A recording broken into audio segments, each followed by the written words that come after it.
Ito yung amer namin, nangunguna sa lahat. Bawal uminom daw. Iwan ang tubig.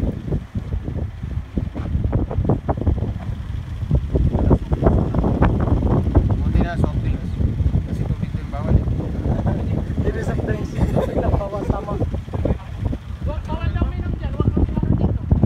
Sino nagsabi? Idol, di ko kapayanan. Sa hadis. Nasa hadis. Nasa hadis ka bawal kung magdala ng uminom dyan. Bawal. Uminom dyan sa loob. Hadis na sa hadis. Yan sabi ng mga tao.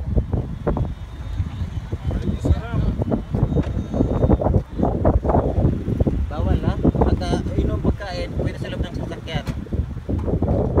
Kasi dito majority, puro gin na dito, puro gin.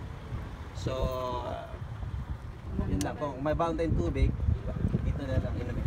Bawal sa pagpasok na doon, especially pagpasok sa loob, istagpar lang kayo sa loob ha. Tapos pa nag-picture, huwag na yung nakangiti, simple lang.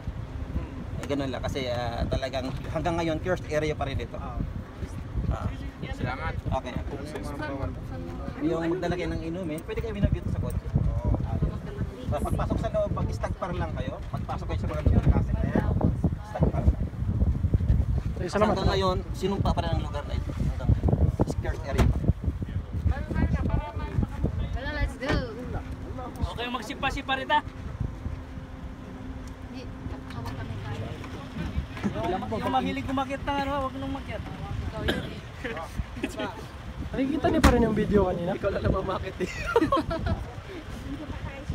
Tara na.